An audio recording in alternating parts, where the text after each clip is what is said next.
Pandian store சீரியல்ல இனிய எபிசோட்ல என்ன நடந்திருக்கு அப்படின்னு பாத்தீங்கன்னா, எல்லாருமே கோமதியோட காப்பிக்காக வெயிட் பண்ணிக்கிட்டு இருக்கிறாங்க. அந்த நேரம் பார்த்து நம்ம பாண்டியன் பிளாஸ்க்ல காஃபி வாங்கிக்கிட்டு வந்து எல்லாருக்கும் கொடுத்துட்டு, இதுக்கப்புறம் எனக்கு சாப்பாடு இந்த வீட்ல யாரும் சமைக்க வேண்டாம். அதே மாதிரி டீ, காஃபி எதுவுமே எனக்கு வேணாம். என்னால என்னைய பார்த்துக்க முடியும் அப்படின்னு நம்ம பாண்டியன் கோமதி காதுல விழுகிற மாதிரி வேணும்னே பேசுறாங்க.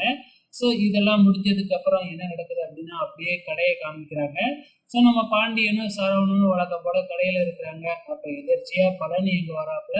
பழனி வந்து அவரும் வந்து பாத்தீங்கன்னா வேலையை பார்க்க ஆரம்பிக்கிறாப்புல. உடனே வந்து பாத்தீங்கன்னா அஞ்சலி கிட்ட இருந்து நம்ம சரவணனுக்கு ஃபோன் வருது.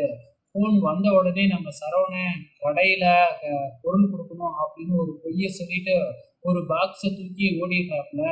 இதுக்கப்புறம் என்ன நடக்குது, வழக்கம் போல நம்ம அஞ்சலியும் சரவணனும் கோயில்ல ஒரு இடத்துல உட்காந்துக்கிட்டு பேசிக்கிட்டு இருக்கிறாங்க. அப்ப இவங்களோட காலேஜ் ஃப்ரெண்டு அங்க வராப்புல இருக்கு.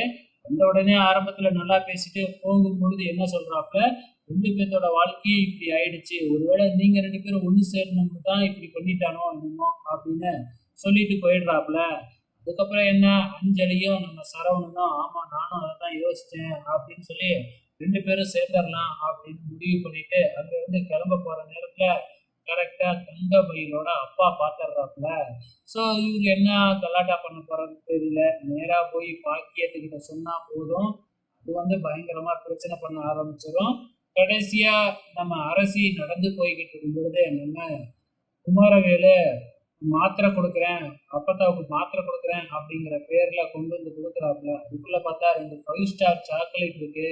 என்ன மாத்திரை கடையில சாக்லேட்லாம் கொடுக்குறாங்களா அப்படின்னு கேட்க, இல்ல சில்லறை இல்லைன்னு கொடுத்தாங்க, இது வேணும்னா தூக்கி போட்டுரு அப்படின்னு சொல்லி கொடுத்துட்றாப்புல. ஆனா அரசி அதையும் எடுத்துக்கிட்டு கிளம்பிடுது. ஸோ நம்ம குமாரவேல் கடைசியில சந்தோஷப்படுறாப்புல. இதோட முடிஞ்சிடுச்சு. இதுக்கப்புறம் என்ன நடக்க போகுது அப்படிங்கிறத பொறுத்து பார்க்கலாம்.